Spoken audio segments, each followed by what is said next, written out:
I know it's kind of late, but my reputation for doing these kinds of things is on the line here.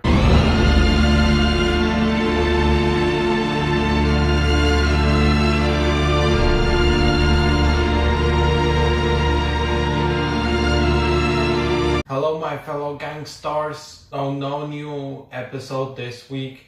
It's a recap, so I wanted to take the chance to catch up on my JoJo episode reviews. So episode 28, man, this one was one heavy episode because we lost one, guys.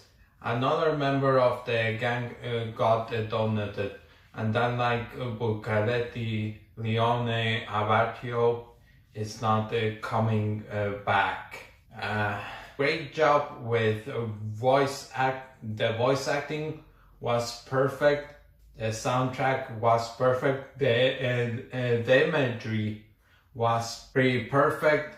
Was better than the Battle of Winterfell, if you ask me. So it has been established throughout JoJo that characters die.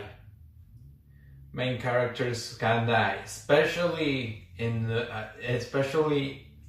at the end of part 1, where Jonathan Joestar, the first JoJo, sacrificed himself in order to stop Dio. That worked out fine. But anyway, so in part 2 we had Shisa.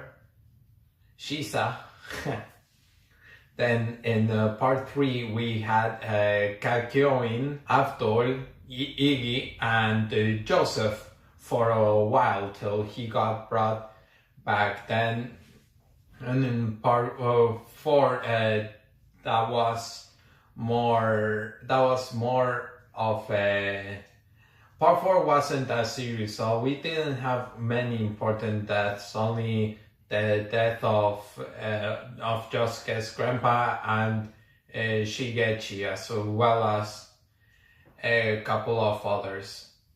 But I digress. So main characters can die in this series. They are not off limits when it comes to dying, and we learned that pretty early on in the show.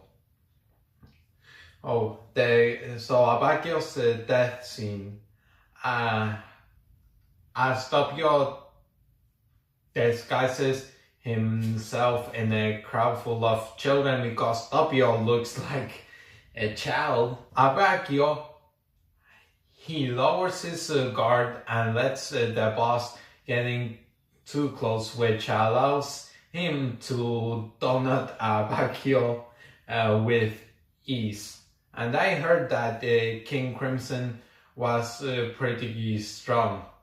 It had to be to put a donut through Bucaretti and through Abbacchio. SHIT. He wasn't my favorite gang member, and he wasn't my least favorite one. I'm gonna tell you that. So it might be more sad to some people than it is for others. But it is a tragedy in the series nonetheless, and just at a very important part that is to find the boss's identity, something which the boss wanted to prevent from doing, and Doppio did his part in finishing Risotto Negro.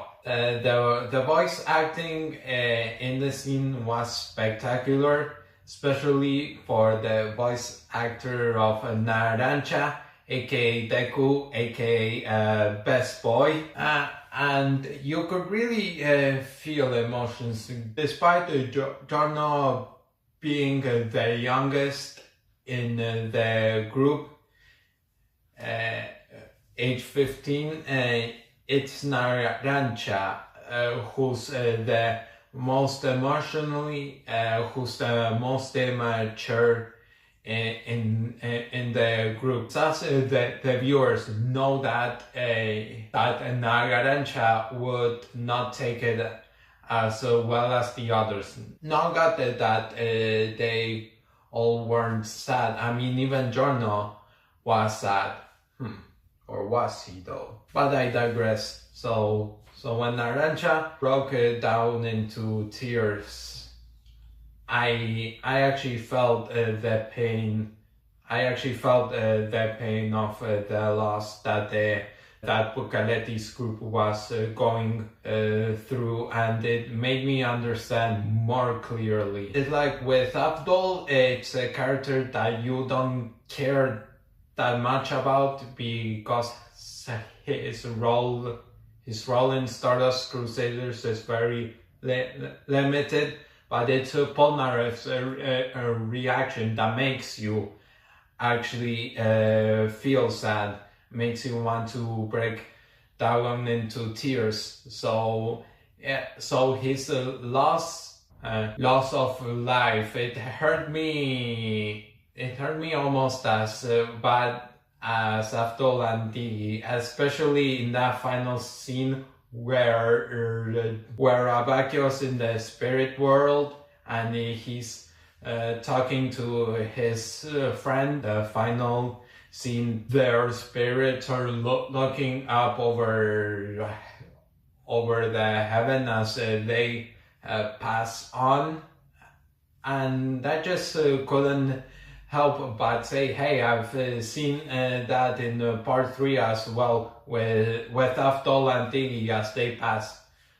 But it wasn't as emotional as in part 5. So Araki kind of built on the death scenes, and there was a lack of any significant ones in part 4, but in part 5 it's clearly improvement on the part 3 ones, and the part 3 deaths, they were all emotional, even Joseph's death, when the spirit shows up and talks to Jotaro before he got revived and pranked his son by pretending he was being possessed by Dio. When Abakio dies, he immediately has what we presume is a flashback to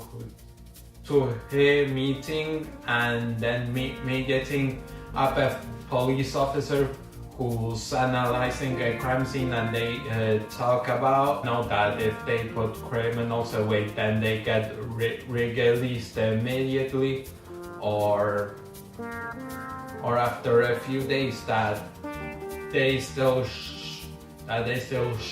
should not give up, that they have to try their best and not go through shortcuts in life, because it's all about the means of getting there. This is about the destination exactly, but how you got there. And I think we learned that the best in Stardust Crusaders, but the theme is present in here, as in with part 3, it was all throughout the part. And when they passed on, I gotta admit, I almost broke down into tears. Naranja's reaction to it all, it was great. It was fantastic. Voice acting, and as I always said, the voice acting in JoJo's Bizarre Adventure, it crushes all the standards that you have for voice acting in anime, and it was fantastic. But yeah, those are my thoughts on episode 20. What did you guys think? Did you like this episode? Did you break down into tears? It's okay, you can tell me.